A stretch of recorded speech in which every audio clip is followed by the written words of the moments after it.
Hi, I'm Daniel. I'm a huge Iron Maiden fan. Thank you for following my channel. Tonight I'm going to be talking about the X Factor in the years 1995, 96 of the band, and of course the the beginning of the very short career of Blaze Bayley with the band. I don't know. A lot of people very much hate this album. A lot of people hate Blaze Bayley. I don't know. To me, Blaze Bayley is a great artist, a great musician, a great singer, okay, who had been given a very difficult, tremendously complicated task, which is to follow the steps of Bruce Dickinson, to stand in the shadow of Bruce Dickinson. And that's not an easy thing to do for anybody. It's like replacing Jimi Hendrix or Ozzy Osbourne. It's a daunting task. I think that for what it's worth, in the two albums that he recorded with band, he did an amazing job. He gave everything that he could, from the bottom of his soul, and he did. I mean, these are great albums. In my opinion, they're just great albums, but maybe I am extremely biased because I'm a huge fan, but I don't have anything to say against either one of those albums. I think that they were befitting to the changes and the things that were going through the band itself, and also the changes in music and music styles that were happening in the 90s. I mean, glam metal had crashed and burned and died in the 90s. Very few bands like Motley Crue and a few others continued to play on, but grunge had virtually taken over everything. Even other bands like thrash bands and speed metal bands like Metallica and Slayer, and other bands had a tremendously difficult time keeping up, and keeping sales, and the Iron Maiden had the same kind of problems. They had to deal with the overwhelming major changes in the music industry and the changes in taste, by people. And there were other many factors. The 90s, there weren't many jobs to go around in places like the US and so on. Life was kind of expensive back then, and people couldn't afford to go to so many concerts. And it was a tough time for everybody, So I think that they had to adjust to the environment and to the things, the changes of the time, And I think that even the title X Factor greatly represents the X generation, and a lot of the tunes and a lot of the things, a lot of the themes that they talk about in the album, it's just, it's very specific to, the times. And to me, personally, that album came at a very complicated time in my life, a very depressing period of my life, and this is one of those albums that kind of lifted me up and made me feel better.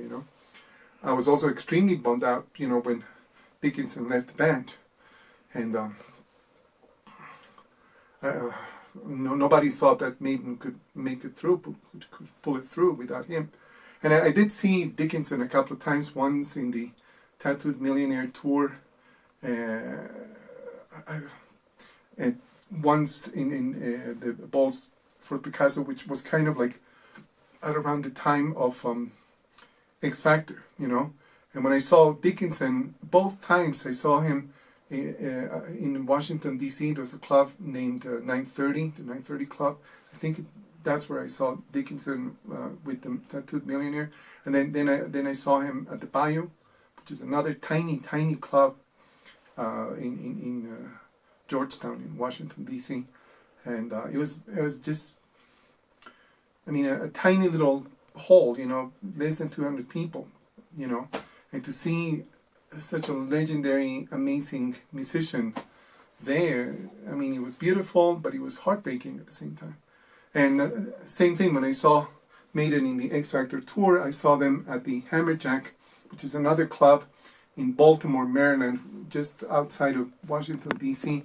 And it's a legendary, fantastic, incredible club, and I saw there's even a club tour by Kiss, and I saw Kiss in that club, and it was great. I saw Wasp also in that club, and it was fantastic.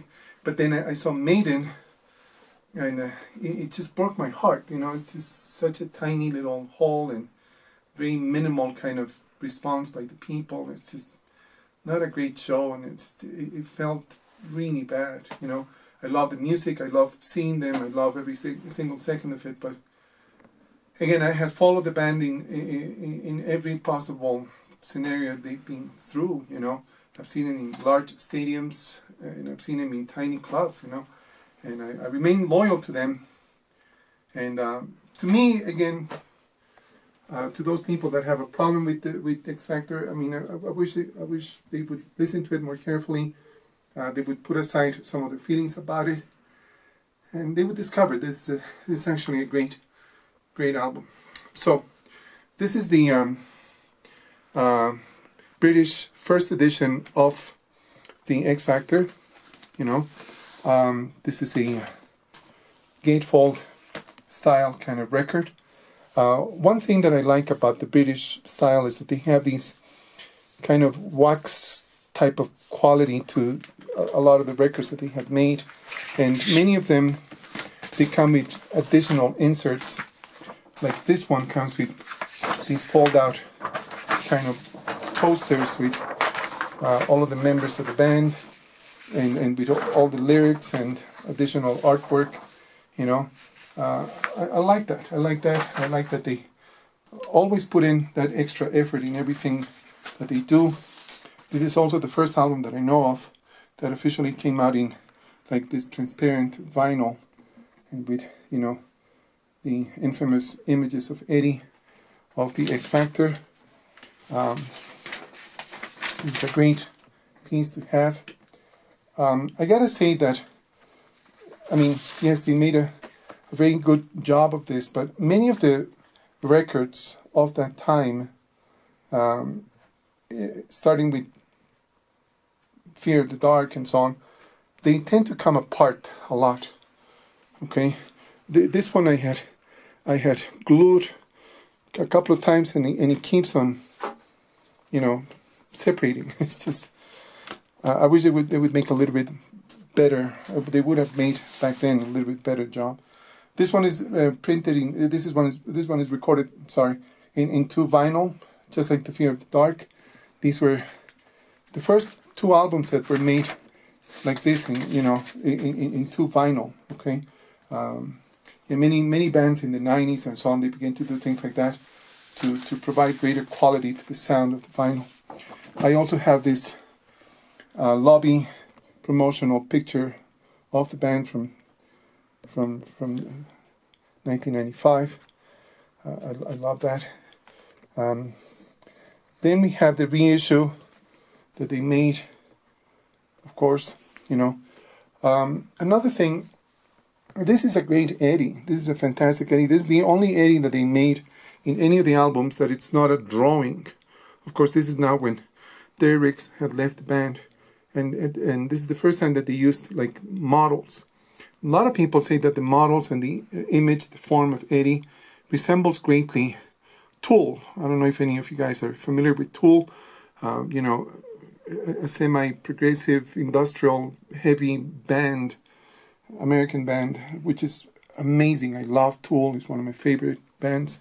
But yeah, Eddie kind of has that look, And if there ever was a toy to be made, of all the many toys that the band had produced, this is the one they should make, the X Factor Eddie. That would be great to have, Then I have this single, which is also British edition. This is a picture disc. This is an original British picture disc edition, right? And comes with. This is again what I love about the British editions.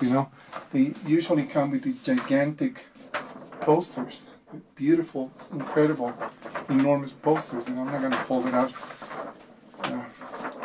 Yeah, they always do that. They always come out with, not always, but a lot of them were released with things like that, and it's just beautiful, you know. And then I have the Virus single, which is also, I mean, the cover, this is British edition also, and the cover itself is like an entire poster, you know. It's an enormous, fantastic poster, and very well made, very great. And this is kind of like an intro, a promo to the Best of the Beast that was released at around that time. And to be honest, I never got much into it. I only bought this, the double edition. You know, I know there's a vinyl box set of this. I never bought it. I never got too much into the greatest hits kind of things, you know. I know that even Steve Harris in several occasions said, you know, that they would never be a greatest hits kind of band, you know, like bands that resort to releasing greatest hits. But eventually, I mean, they did, and they released so many greatest hit things, you know. It's just, anyways, that's one of the very few greatest hit things that I got. Then here's the American edition of the CD. They stopped the Castle Records versions on the X Factor. This was released on Capitol Records, and this one is very special to me. This is a Japanese edition, and it's a double, okay, and it's just great. And it comes, like with most Japanese things, it comes with additional inserts and the booklet in English, just like the original American or British edition. And it comes with like an additional booklet with some information about the history of the band. Of course, all of it is in Japanese, but it has some neat, great archival images of the band. And it even comes with this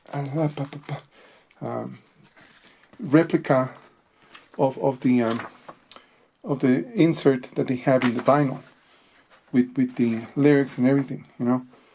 This Japanese version, I bought it like back in 1995. I don't even remember where, but yeah, I bought it back then, you know.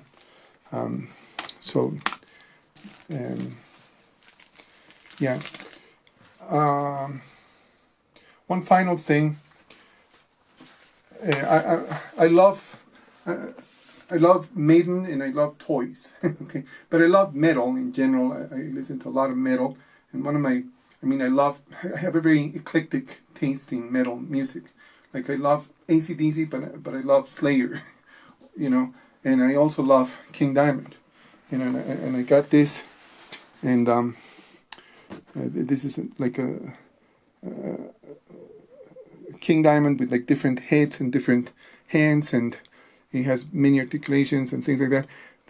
The reason why I'm showing this is I wish Maiden would come out with something like this, you know, maybe an X Factor box set like this of Eddie with many accessories of the way we see him, you know, in the cover here on this table, like Frankenstein being operated on. That'd be neat. You know, that'd be a great toy to have. Or Eddie on the electric chair here. I don't know. They should think about doing something like that. Maybe to bring back a little bit of attention. Oh, and yeah, this is the final thing. This is the reissue that they made, this new version of X Factor is just incredible. The sound of it is fantastic. The quality of it is incredible. You know, there's also the mini vinyl version of X Factor, this is also CD-ROM, and it's a very well made also production of the record. It's a fold out, just like the original vinyl, but the quality of the sound in the new reissues that they made is just incredible. It's just fantastic, and Blaze Bayley's voice sounds incredible, and he soars through every song. I really like this new reissue. And again, give it another shot. Try to listen to it again. It's not a bad album. It's a really great album, you know. And well, thank you. Thank you for following my channel. Please leave a thumbs up and try to subscribe, and I'll keep on posting more videos.